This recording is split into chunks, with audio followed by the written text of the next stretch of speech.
Bonjour chers élèves, bienvenue dans cette nouvelle séance d'économie et organisation administrative des entreprises. La partie d'aujourd'hui sera intitulée l'information dans l'entreprise. Donc on traitera un nouveau chapitre de cette partie intitulé collecte et saisie des informations, qui se situe directement après celui de la codification et de la structure de l'information et avant celui de la diffusion de l'information. On va commencer d'abord par un petit rappel. Dans la séance dernière, on avait vu d'abord la structure de l'information, ça veut dire de quoi se compose une information. Allant des plus petits éléments qui composent cette information, qui sont appelés caractères, et qui sont sous forme de chiffres, de lettres ou de symboles. Le regroupement des symboles, des chiffres ou des lettres nous donne ce qu'on appelle des mots. Ces derniers sont regroupés pour donner des références et le tout est appelé article. Dans la deuxième partie de la séance, on avait vu la notion de codification de l'information. Cette opération qui consiste à résumer et à abréger l'information pour la rendre plus simple et pour bien sûr faciliter le traitement. Cette codification se divise en deux catégories, en deux parties. La première est appelée codification fonctionnelle. Il s'agit donc de résumer l'ensemble des informations reçues par l'entreprise en des chiffres ou des codes qui sont facilement lisibles. Le premier code de l'opération de codification fonctionnelle, on les a appelés des codes élémentaires. Ce sont des codes qui permettent de représenter une seule caractéristique. L'exemple est devant nous, celui des immatriculations des voitures. Donc le code par exemple 48 veut dire que la voiture provient de la région de Oujda. Deuxièmement, ces codes peuvent être utilisés aussi pour représenter les tailles, donc sous forme de chiffres ou sous forme de lettres, ou aussi les codes utilisés pour les monnaies des pays. Deuxième catégorie, ce qu'on appelle les codes complexes, ce sont des codes qui permettent de représenter plusieurs caractéristiques en même temps. C'est le cas des codes barres utilisés dans les magasins commerciaux ou pour représenter donc les produits, pour codifier les produits. Chaque code, surtout pour la codification complexe, doit être assorti ou accompagné d'une clé de contrôle. Cette clé, on l'a calculée selon trois méthodes. La méthode modulo 10, modulo 23 et modulo 97. Deuxième type de codification, c'est la codification technologique. Comme son nom l'indique, c'est une codification qui est utilisée surtout par les machines, par les ordinateurs.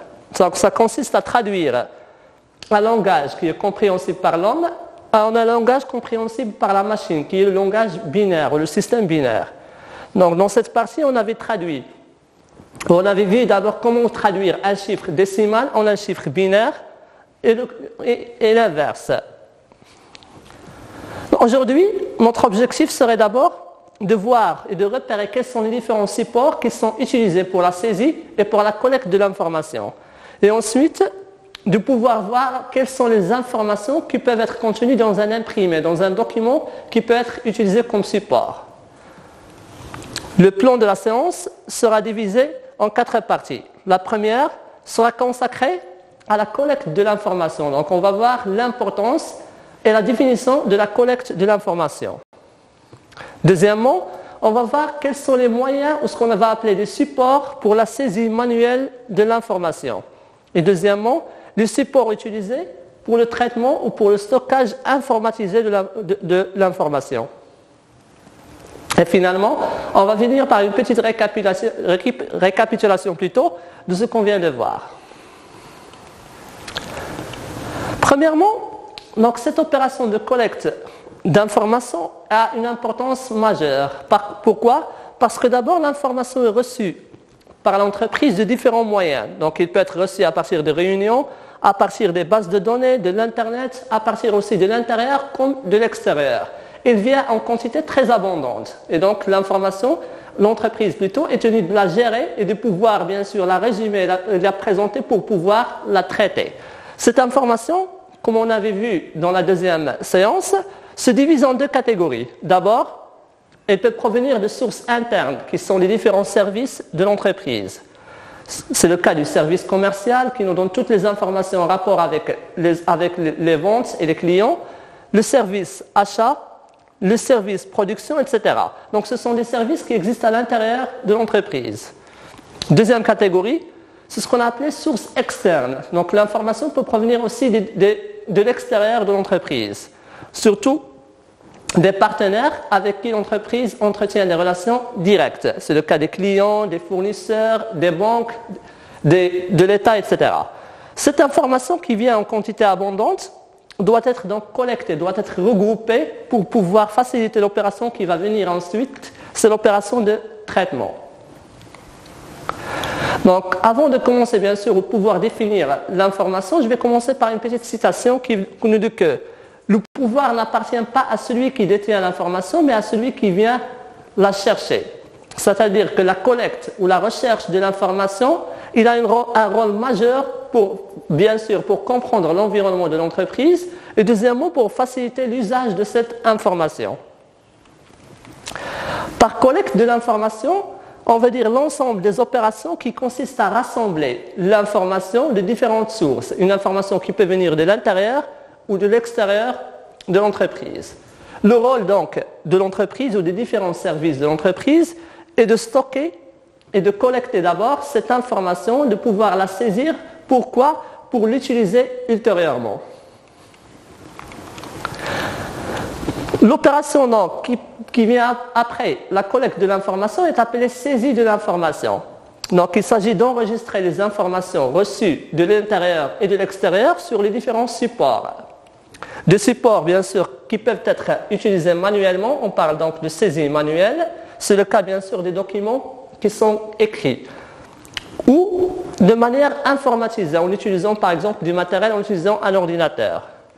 On commence donc par la première opération, par la saisie manuelle. Par saisie manuelle, on veut dire inscription des différentes informations reçues à travers les documents sur des supports. Et ce seront bien sûr, lorsqu'on parle d'informations ou de saisie manuelle, ce sont des supports papier. Donc les supports papier, bien sûr, sont nécessaires pour enregistrer toutes les informations contenues dans les documents. Ces documents peuvent être d'abord des courriers ou des notes bien sûr, qui sont enregistrées par l'entreprise lors de la réception des appels ou lors des réunions, des contrats ou des rapports bien sûr rédigés par l'entreprise, des pièces comptables, des différentes pièces comptables, des factures, des bons, des pièces de caisse, etc., des différentes fiches utilisées, donc les fiches de personnel par exemple, et les fiches de gestion de stock de l'entreprise. Donc toutes ces informations bien sûr qui sont reçues par l'entreprise doivent être traitées, doivent être saisies sous forme de support. Ces supports, bien sûr, jouent le rôle de moyens de communication à deux niveaux. D'abord à l'intérieur de l'entreprise, puisqu'ils permettent de transmettre l'information entre les différents services de l'entreprise. On parle donc dans ce cas de communication interne. Comme ils peuvent être bien sûr utilisés comme moyen de communication, mais à l'extérieur de l'entreprise, entre l'entreprise et son environnement, avec les fournisseurs, avec les clients, avec les banques, etc. Dans ce cas, on parle de communication externe. Donc, l'enregistrement, selon la saisie manuelle, suppose l'existence de supports papier et suppose donc l'utilisation d'un papier. Ce papier doit vérifier bien sûr quelques caractéristiques. D'abord, le format. Ce qu'on veut dire par le format, c'est la taille du papier qui est utilisé. Donc ça peut être une grande taille ou une petite taille en fonction de l'utilisation. Deuxièmement, le sens de l'utilisation. Donc est-ce qu'il s'agit d'un sens horizontal ou vertical? Troisièmement, la qualité du papier utilisé et finalement la couleur du papier. On commence par la première caractéristique, c'est-à-dire le format.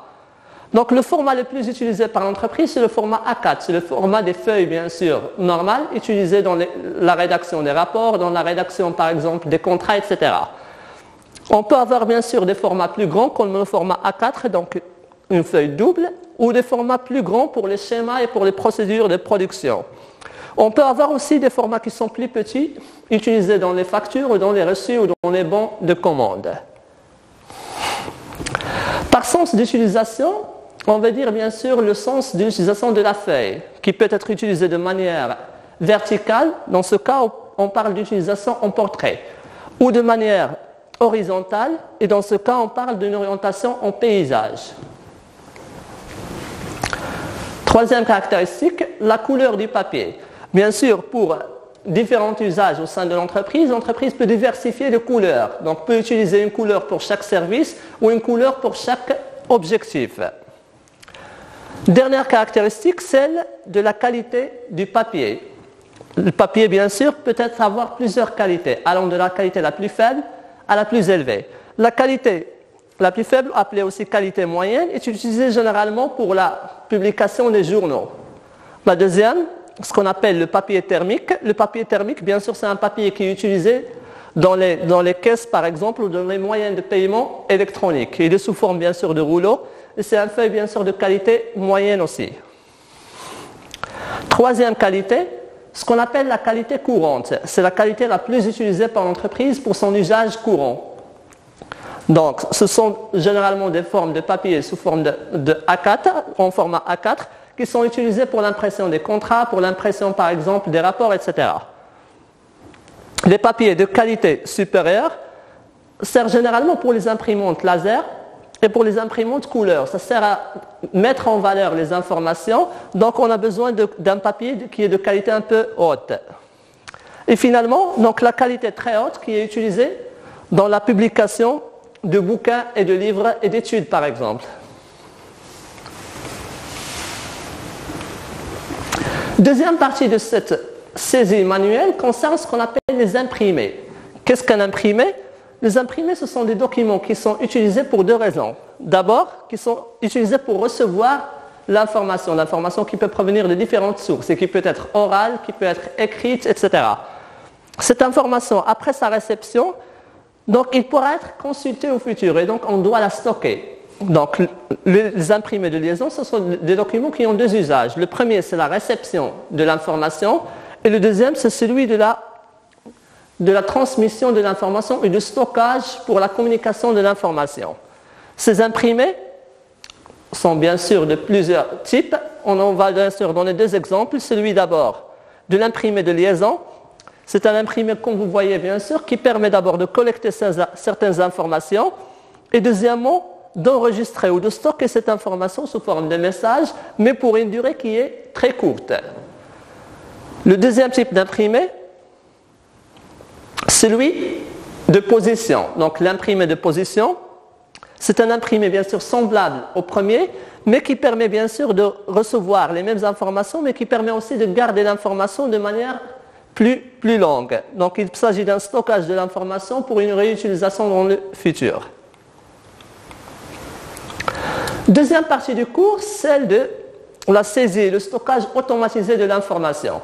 Donc le saisie, le stockage permet de saisir et de noter toute l'information, mais cette fois de manière automatisée, en utilisant un ordinateur. Donc pour pouvoir saisir et noter cette information, on a besoin de ce qu'on appelle des supports. Ces supports peuvent être de deux types.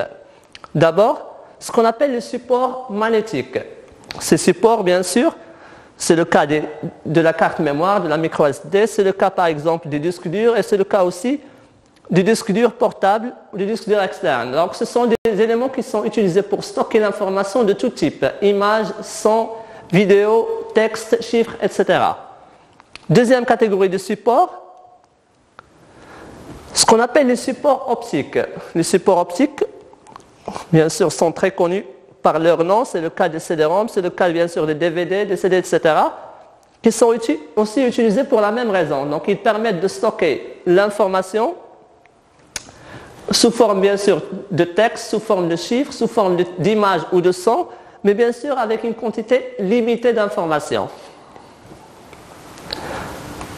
Donc avant de finir, on va essayer de faire un petit rappel de ce qu'on vient de dire. D'abord, donc on a traité l'étape de la collecte de l'information. Collecter l'information veut dire rassembler, regrouper toute l'information qui nous vient de l'intérieur ou de l'extérieur. L'objectif, c'est de pouvoir préparer cette information à l'opération de traitement. Dans la deuxième partie, ce qu'on a appelé saisie manuelle, on a vu d'abord les moyens qui nous permettent de saisir l'information, qu'on a appelé support. Ces supports, bien sûr, doivent vérifier certaines caractéristiques. Donc, ce sont généralement des supports papier qui doivent vérifier. Donc, qui changent d'abord de taille, ce qu'on a appelé format, de qualité, de couleur et ensuite, bien sûr, de sens d'utilisation. Là, dans la même partie, on avait vu ce qu'on appelle des imprimés. Donc, on avait deux types d'imprimés qui sont les imprimés de position et les imprimés de liaison. Dans la troisième partie, on a vu quels sont les moyens ou les supports informatisés utilisés pour stocker l'information. Ces supports, on les a divisés en deux catégories. Les supports magnétiques, le cas des disques durs par exemple, et les supports optiques, ce sont les CD-ROM et les DVD utilisés. Donc avant de vous quitter, je vous rappelle que la séance prochaine sera intitulée « La diffusion de l'information ». Donc ça sera la dernière partie, cela sera le dernier chapitre bien sûr de la partie « Information dans l'entreprise ». Et après, on aura une séance consacrée aux exercices. Donc, merci pour votre attention.